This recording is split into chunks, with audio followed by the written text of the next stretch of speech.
Andrew, how you doing? I mean, I'm doing great. Better than Miguel, right? Yeah. So first of all, it's been a little while since we've put out any content. I had some health issues going around. I had a bout of the crud from the Jif peanut butter. That was fun. That you ate twice. That I ate twice. Yep. And then I saw the article, and within an hour after that, got a call from the grocery store saying that product we purchased may be you know infected or whatever. And it That was was. great. Yep. Um, but otherwise, man, today's been quite the day, huh? Yeah, I mean, day after Memorial Day. Who would have thought? Yep. And did you know that we just played a match 2 days ago? Holy moly! Yeah. Yeah, I actually stayed up to watch that match because I had Monday off. I didn't realize it till like halfway through the match. So, Nice. Yeah. So that match was we played at Seattle against, of course, the Seattle Sounders. We lost 2-1. Um, we got a goal from Bender in the first half in the 21st minute, and then from there it looked like we were pretty much going to control it throughout the match. And then towards the end, we started losing a bit of control. And Seattle, they scored. Honestly, they scored two pretty decent goals. Jordan Morris got a goal in the 72nd minute. Rui Diaz got a goal in the 80th. The Morris goal was from an amazing cross, and we had a minor defensive lapse, which honestly is kind of normal. And the Rui Diaz goal, man, that was just beautiful. yeah. Yeah. Let's wind that back, though. The first half, the goal we got was against the run of play. We were getting completely overrun. Yeah. And then I can't remember, the Seattle guy gave up a stupid free kick right at the box. Yep. And I believe Alcivar did really good, hit the post, and Seattle people just stood there like Yeah. they had no idea what they were doing. Bender was like Bender was the legitimately only the one only that one moved moving. in. Yeah. It's like I've seen it before, like in the Premier League, penalty kick. The penalty taker gets it, the goalkeeper stops it, but only the other team doesn't come back and get the ball. I'm like this team, but they were getting overrun. I mean, they're lucky in the first half it wasn't 3-0. It was good on Jordan Morris for his second half goal, because if he didn't have that second half goal, Yeah, I mean, that'd he have been a definitely rough should have night for had. him. He should have gotten 2 goals in the first half alone. Oh yeah, he missed a sitter. Like, I mean, literally, most people. I mean, he'll tell you like he should have scored it. I mean, you and I should have scored that one. Yep. The header is a little more skilled, but for a U.S. men's national team player, you gotta make that one. Yeah.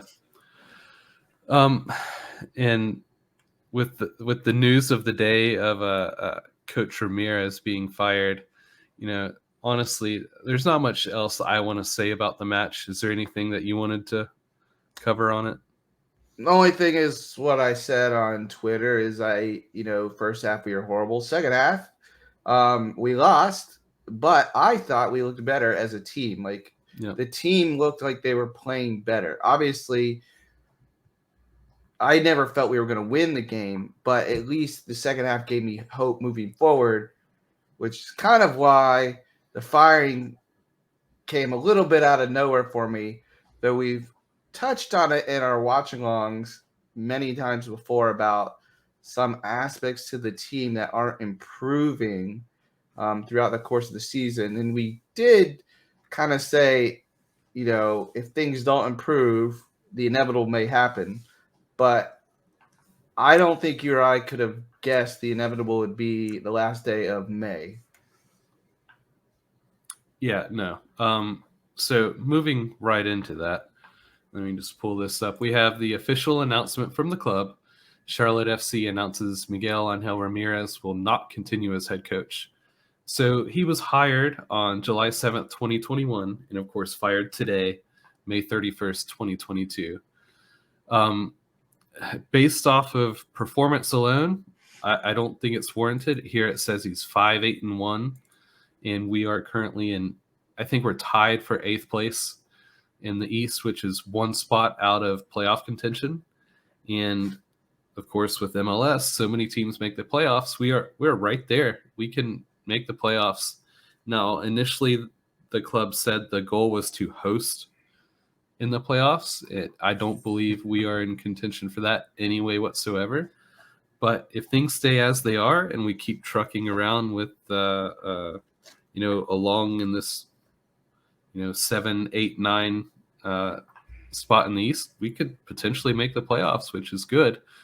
However, given these circumstances, I'm a bit concerned with the direction of the club. I don't know if the players are quite happy, and we'll see how things go moving forward.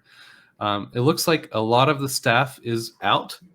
The one person that I know they're keeping is the goalkeeper coach, Andy. Do you know how to pronounce his last name? Key? Is that it? Yeah, maybe Quay. Quay, something. Something. Yep. Hmm. And then so we'll keep the temporary coach maybe throughout the season, and then they'll look to either extend him for next year or possibly bring in somebody else. Now, the sporting director Zoran Kernetta did give us a press conference a little later in the day to hopefully give us some more information about this whole process. But do you want to give us a little rundown of how that press conference went? I can't talk about it, and I don't want to speculate on it. Yeah, I can't So speculate. next Don't want to question. bore you with the details. Yeah. Yep. So basically, all we know is that Coach Ramirez was fired, and they were forced to do it. That's pretty much what we got out of the press conference. Why they were forced to do it?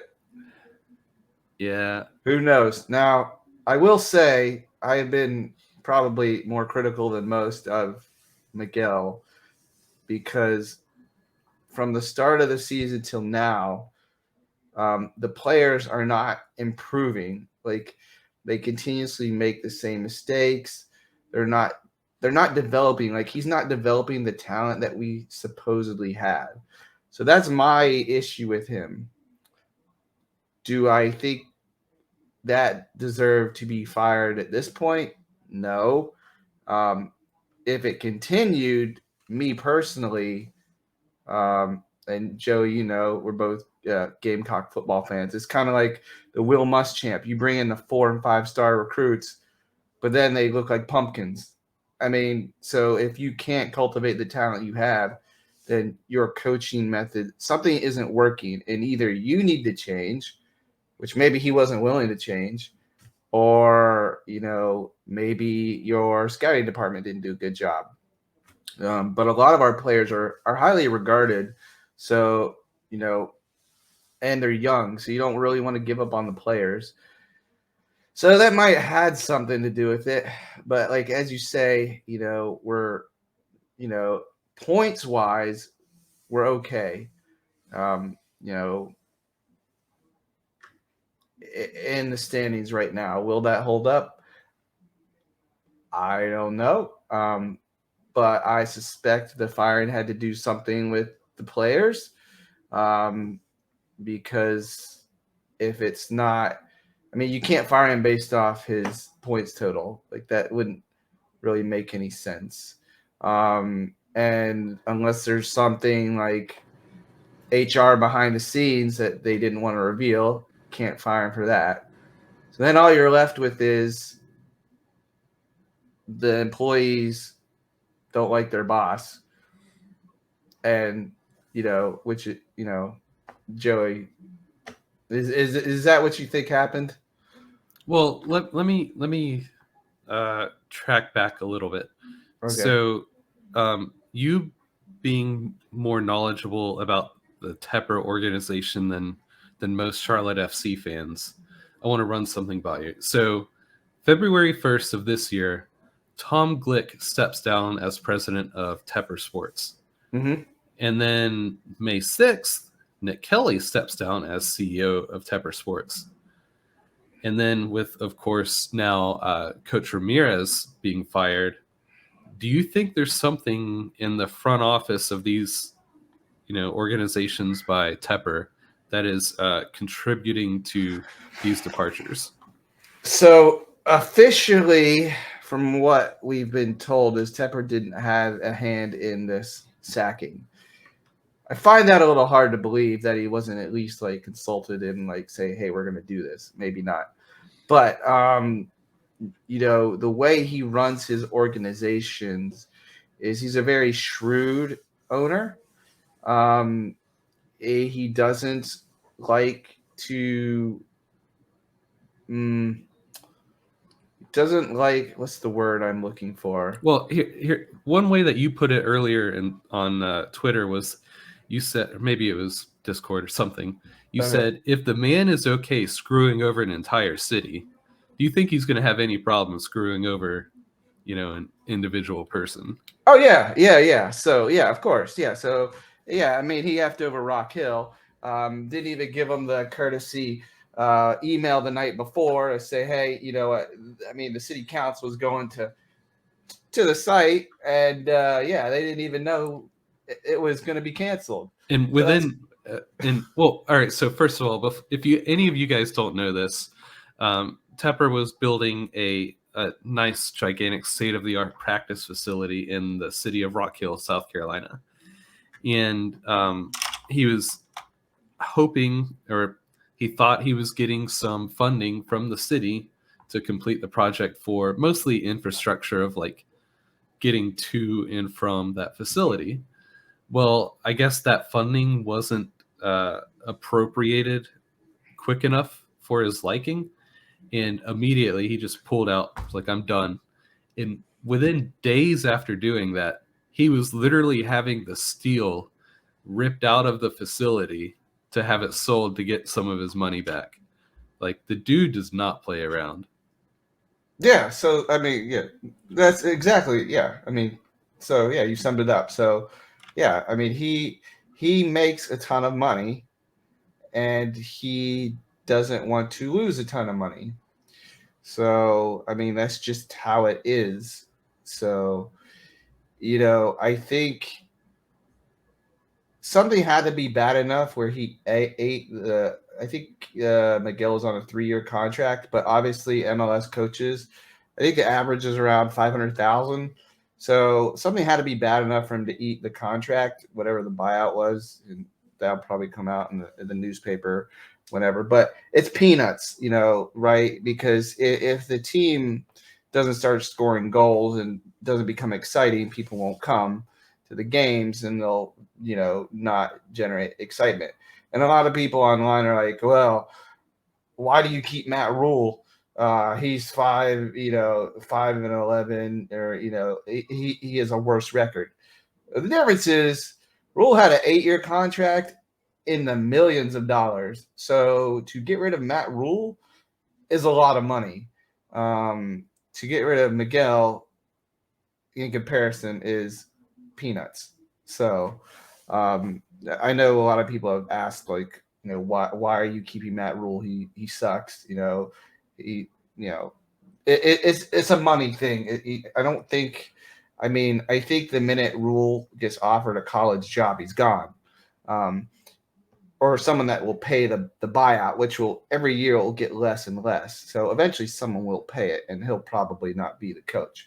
But there's a different situation. So again, if Miguel's buyout was $1 million, and there's conflict between him and the front office, and he wasn't putting a product on the field that the front office thought was, acceptable, or the players didn't like playing in, or they weren't giving.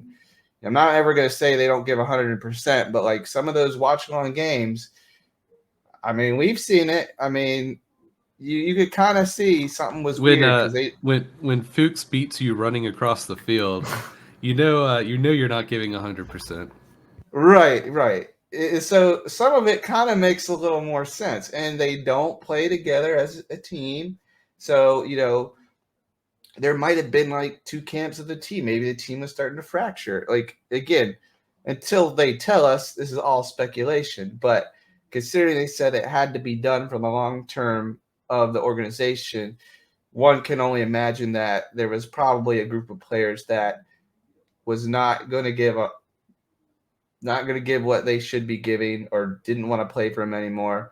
And and depending on who those players were, I mean, clearly they had to be the better players. Obviously, if McCoon's saying I'm not playing for this person, who cares, right? So yeah, I think it comes down to an employee boss. So me personally, I'm excited because Joey, I was not a Miguel fan, like only because our players weren't improving. Like if he was improving our players, biggest fan, because year one, I don't expect playoffs.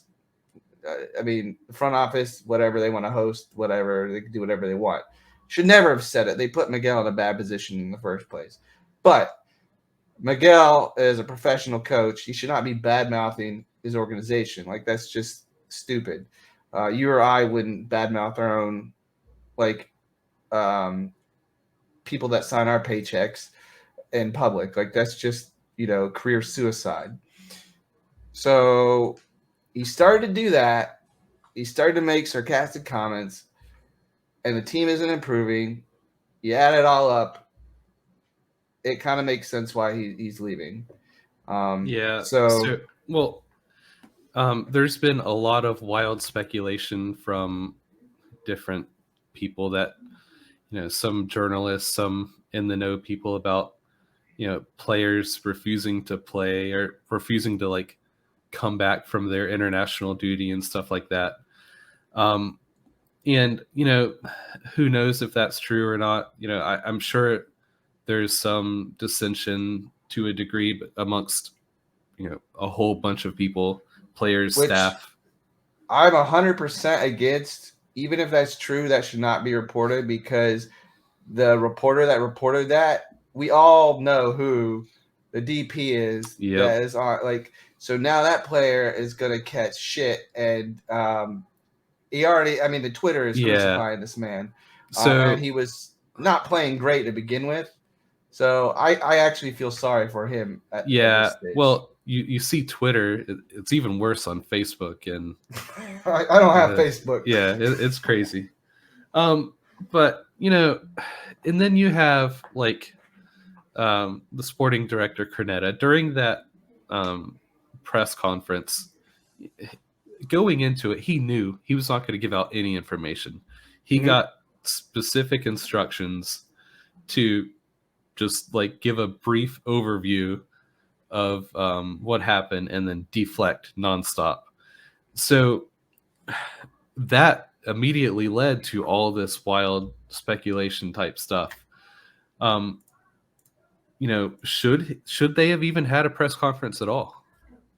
No, and if they did, I wrote their speech. What they should have said is they should have said, we, after reviewing Miguel's performance, we are not improving at the pace which we expect to be improving. You could say that's true. We've decided to let him go. We wish him well in his future endeavors, and this was strictly a football decision. There you go. End Yep. it, and then no questions.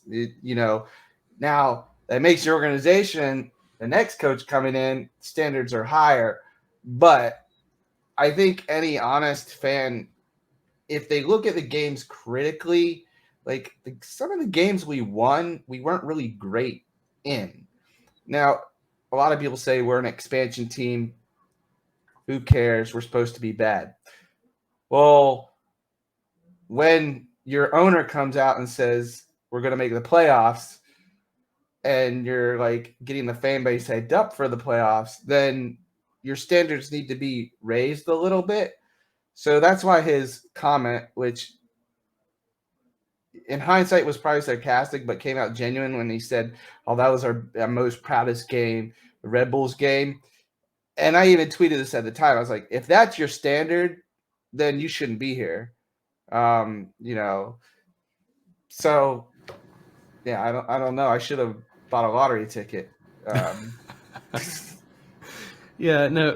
One thing I'll say with him being gone is, at least hopefully we don't have to deal with these weird cryptic like press conference, you know, sayings by him anymore, because he would say some weird stuff like, talking about this one player has the speed, but the other player has the skill, and the Yeah, Harry which Potter I'm not thing, a and fan of. Like again, you don't tear your players in public. Like it's just not how you do it. And there's no wonder. Like the players know who he's talking about. He doesn't have to say the name. yeah, They know who they are. Um, and a lot of the fans, we could figure out who they are. It's not something you should be doing. He's not Jose Mourinho. He can't get away with this. A lot of these players don't make a lot of money. This is the MLS. They're trying to get their career started. Some of them are trying to get their career back on track. You need to build the players up. You don't want to like tear the guys down. Most players are confidence players. And I think the biggest one for Charlotte that is a confidence player is Ben Bender. And you could see it in the Seattle game. After he scored his goal, even though it was like a lucky, like a shit mhm, goal, his confidence went through the roof and he was yeah. playing better. He Immediately, started, it was like a light switch yep, like that. Yeah, played in the middle. He was, his touches improved. I mean, there's still a few bad ones, but in general, overall his game improved, and and that I can legitimately say he was the best midfielder we had that day, and it's been a long time since I could have said that. So he's a confidence player. So if you're getting ripped in practice or the media or whatever, and you're a confidence player, you're not going to play very well. I mean, some players are the opposite of that. Like, Kevin De Bruyne is like a perfect example. Like he was ripped to pieces when he was younger by his coaches, but he used that anger to fuel him to be better. So Miguel didn't, in my opinion, didn't know his players, and I think he has a lot of confidence players on the team, and I just think tearing them apart, and I think a lot of them are in the midfield because our midfield should not be as bad as it is. Like there's like no logical reason they should all be that bad because individually they're a fairly talented group. Um, so I think a lot of them are just like, I'm done with it. Like I can't take this. Like, you're supposed to have our backs, you're supposed to protect us, and here you are, like giving these one-liners. Like, I know it's about me, coach. yeah. Well, we we've also seen, rumors of a lot of the players didn't even like how they were being played in the matches, and how practices were going and stuff like that. So, you know, you just have all of these little like needles being Mm-hmm. poked, and eventually, came down to all this. The one thing I'll say is that I had two main concerns when the news first dropped. The first being that, you know, our oligarch David Tepper was just flying around doing whatever he wanted and was like, Mar, gone, out. I don't like you anymore. Done. I was concerned that, he was just going to do whatever the heck he wanted without any care in the world. That, you had mentioned one time, he's the type of guy that thinks he just knows the best for anything. Now he does do that. He will make things on a whim, and he always thinks he's the smartest person in the room. Right. But that was my first concern, and it doesn't Mm. look like this was the case. It looks like No. it was a collective decision between, a whole bunch of different people. And then the second one, I was concerned that there was maybe some sort of like harassment or something more nefarious HR behind it. issue. Yeah. Right. And it looks like that's not the case either. So, while I wouldn't have fired him at this moment, I probably would have allowed him to play the season out unless things are, so toxic in the background that, it had to be done, which it looks like that may be the case. I don't know if we'll ever find out truly all the different little things that were going on. I believe some stuff will probably leak out, over the months here and there. Um, I know there are probably a few people that already have some good information of what was going on, but we'll just have to see where that goes. But now, there's pretty much not much else we can say at this point of the actual firing. But moving forward, do you think we'll keep the assistant coach as the coach throughout the rest of the season? Yes, I think season's 40% done. We only have 60% left. I think he will keep him only because he already paid off one. Not going to pay off the other. The only way I could see it happening is if it becomes really close in the playoff race, and there's a chance to and the coach made some bonehead moves to blow some games, and they could get in the playoffs. I just don't think we're making the playoffs. So I don't think it'll happen. So I'm going to say it's not going to happen. Plus, you don't want to be the franchise that sacks. You don't want to be the Watford of the MLS. That's not what you want to be known for. So I don't think they will. I think I'd put 5% or less. Unless something really, really happens. I would have assumed you would have assumed. No, I'm going to say you would have assumed that Fuchs would have been consulted about this before the firing, and the locker room would have known that something was going to come. They'd be like, hey, we're going to appoint this guy, because they fired almost everyone else. If we appoint this guy, you guys can live with this guy. And so I'm thinking the team would have been like, yeah, this is good. Otherwise, you clean house, right? So, yeah, I'd say it's less than 5%, especially I've heard his personality is a complete 180 of Miguel's. So I think he's more of he's from, I think he coached at Red Bulls too or something, in the youth system or something like that. You can look up his record. But I think I think he's going to provide more confidence to the players, which they need. Hopefully, he makes practice fun. Because how you practice is how you play, and a lot of times they play sloppy, so they must practice sloppy. That's all I can infer. That might be a bad inference, but in my sporting career, if you practice like crap, you play like crap. So, I think if he could do those things, engage the players in practice, make it fun, bring the team together, as we've talked about. Joey, I was they need some ropes course or something. All the men go out to a spa. They just need they don't look like a team, right? They just a collection of people. So if they just if he can bring the bonding together, he can avoid the front office wrath and not rip them, even though they deserve to be ripped. The media is going to do that. He doesn't. The new coach doesn't need to do. Fans will do that for him. They've got it covered. He doesn't need to do that. So he just stay the straight and narrow. I think he'll be here the rest of the year. Will he be the coach next year? Kind of depends on how he does this year, I think. All right. So this is Coach Christian Latanzio. Mm-hmm. I don't know if that's how you pronounce his last name, whatever the Italian pronunciation of that is. But actually, before he was in Charlotte, he was with Nice. Oh, nice. Yep. Which coach was he under in Nice? Patrick Vieira. Oh, okay. Yep. So we all know Patrick Vieira. Yep. So let's say he sticks out this season, Mm-hmm. and then the club decides to look elsewhere for next season.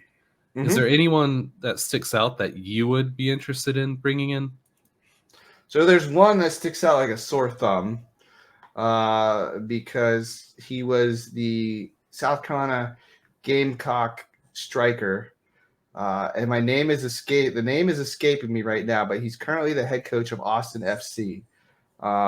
And the odd thing about I can't remember the guy's last name. Oh, I'm having an old person moment. Josh Wolf. Yeah, there you go. Okay. Yes. So Austin FC, they didn't take their COVID year. They played through COVID. And they were not very good. In Austin FC, the fans wanted this guy out. There's actually a lot of people that think he would stay. Well, he stays.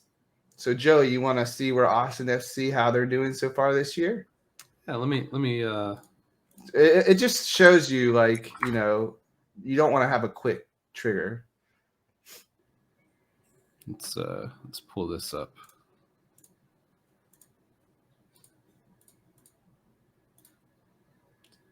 Spoiler All right, alert, so they turn right here. around.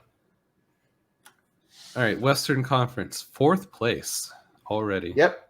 And do you see how many goals they scored? Yep, 28. That's second in the West. Yeah. So I think if he would be the regional choice, only for just being around the area, and a lot of people in Columbia might remember him. I think he was a striker back in the mid to late 90s. So he'd be a good candidate, and he has head coaching experience. Latanzia doesn't have head coaching experience. I think this is his first time. But again, you got to give the guy a chance because everyone starts at some point in their career. The other guy I really want, I would love to have him come. It's never going to happen, but it'd be Garrett Ainsworth from the Wickham Wanderers over in the English League One. This guy does so much with so little. He has the most interesting personality you would ever meet. He wears cowboy boots and jeans, and he has like a button down, like a shirt with his chest showing, long hair. He's been told many times, if you cut your hair, you'll get a better job. And he's like, no. He plays in like a rock band out in Wickham. He would be. He's a confidence coach. The players love him.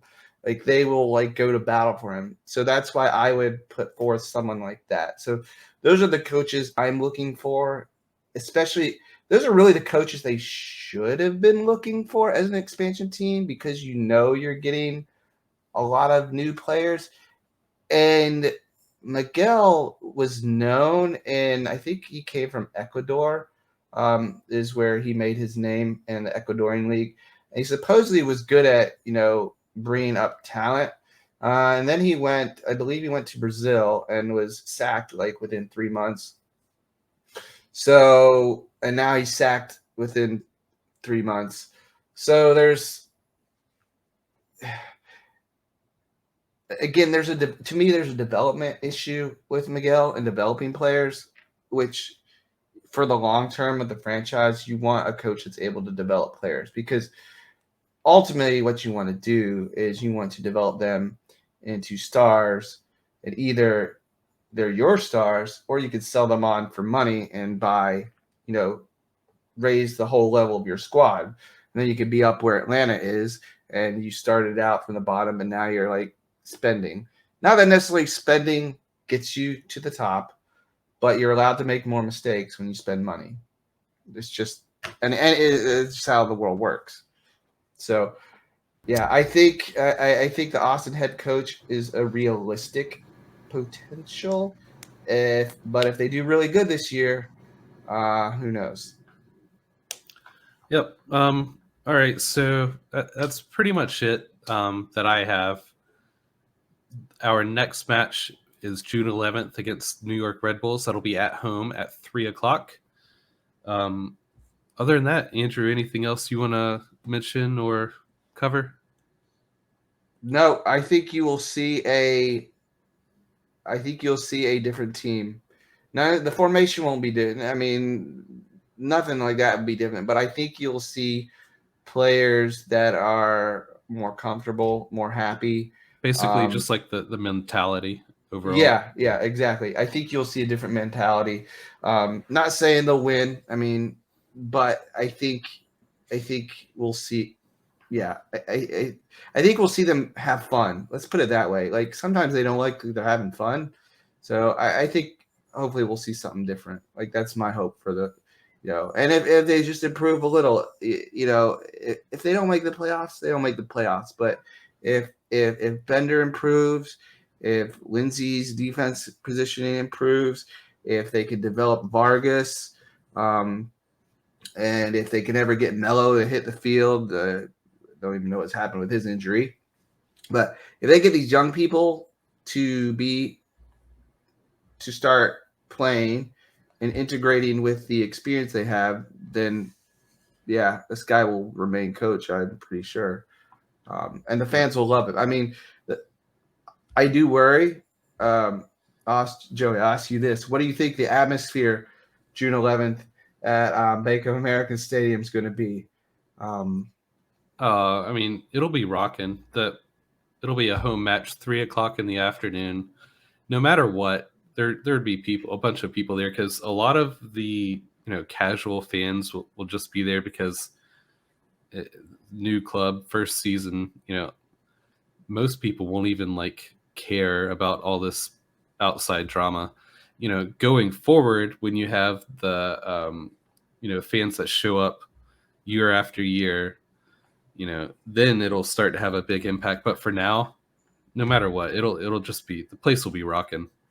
So you don't expect any booing of the organization, any protests, nothing like that to happen.